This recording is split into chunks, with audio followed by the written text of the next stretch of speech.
Hi guys, welcome to my YouTube channel and it's me Reva Dubey. So this is day 4 out of 365 days challenge. तो आज मैं आपको कुछ बताने वाली हूँ जो कि हर इंसान ना कंफ्यूज रहता है कि उसके पार्टनर को क्या चाहिए। अगर फीमेल है या मेल है, जो भी है, उसका जो पार्टनर है वो क्या चाहता है। तो हर किसी के दिमाग में ये क्वेश्चन रहता है। तो एज पर माई नॉलेज कोई भी इंसान जो है ना सेम नहीं है। ठीक है, तो हर इंसान की नीड अलग रहती है। फॉर एग्जाम्पल, अगर कोई इंसान ने बचपन से फाइनेंशियल सिचुएशन उसकी बहुत ख़राब रही है, उसने बचपन से गरीबी देखी है, तो वो इंसान की नीड कभी भी इमोशन लेवल पे नहीं हो सकती। ठीक है, अगर आपका पार्टनर स्टार्टिंग से फाइनेंशियली इतना स्टेबल नहीं रहा है, उसने ज़िंदगी में उसको लगता है कि पैसा ही सब कुछ है, और वो इंसान तुम्हारी ज़िंदगी में पार्टनर बन के आ जाता है, और तुम उससे सोचो कि यार ये इमोशनली अवेलेबल नहीं रह रहा है, यार इसके लिए आप उससे कुछ और एक्सपेक्ट कर रहे हो, क्योंकि उसको क्या चाहिए, उसको पैसा चाहिए, और आप उसको इमोशन भर भर के दे रहे हो, तो वर्क नहीं करेगा। मतलब आपको अपने पार्टनर को समझना पड़ेगा, उसका पास्ट लाइफ या उसका लाइफ स्टाइल कैसा रहा है, उसने कैसे ज़िंदगी जी है, आपको उसको समझना पड़ेगा। ठीक है, क्योंकि अगर इंसान के पास बहुत पैसा रहा है, ठीक है, तो वो इमोशनल लेवल पे उसको फैमिली का प्यार नहीं मिला, उसको दोस्ती नहीं मिली, तो वो उसके लिए वो ज़िंदगी में वो चाह रहेगी कि उसको पैसा कभी नहीं चाहिए होगा। वो यह हमेशा चाहेगा अपने पार्टनर में कि ये मेरे लिए इमोशनली अवेलेबल रहे।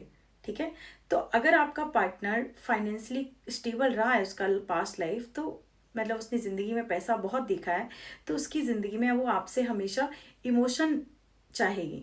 जिसके पास जिस चीज़ की कमी रही है, द मेन पॉइंट इज कि आपको अपने पार्टनर को समझना पड़ेगा, उसको जानना पड़ेगा, उसको टाइम देना पड़ेगा, और उसका पास्ट कैसा रहा है, उसने अपनी ज़िंदगी का ग्राफ कैसे जिया है, वो सब मैटर करता है। ठीक है, तो ऐसे आपको आपके पार्टनर को समझने के बाद ही पता चलेगा। आप एक पर्टिकुलर थिंग से नहीं बोल सकते कि गर्ल्स को ये चाहिए या बॉयज़ को वो चाहिए।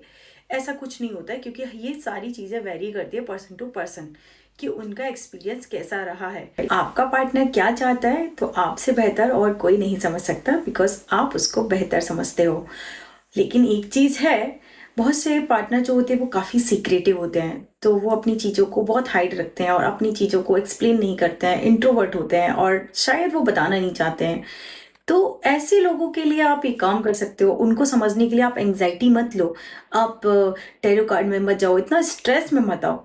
उसके लिए आपको बस किसी अच्छे एस्ट्रोलॉजर को या किसी न्यूरोलॉजर या किसी भी जो हॉरोस्कोप की अच्छी नॉलेज रखता हो, उस इंसान से आप समझ सकते हो। जैसे 12th हाउस होते हैं जिसमें राहु प्लेस्ड होगा, वो इस इंसान को उस चीज़ से अफेक्शन रहेगा, और वो उस चीज़ को इसने अपने लाइफ में बहुत मुश्किल से मिली है।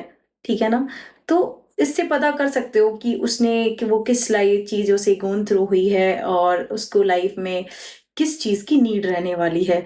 तो अगर वो नहीं बताना चाह रही है तो आप किसी अच्छे एस्ट्रोलॉजर से दिखवा के उसके बारे में समझ सकते हो, और दैट्स इट।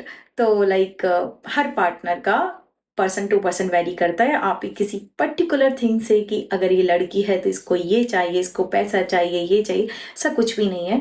हर लड़की की डिमांड्स अलग होती हैं, हर लड़की की नीड्स अलग होती है, ऐसी हर लड़के की भी नीड्स अलग होती हैं।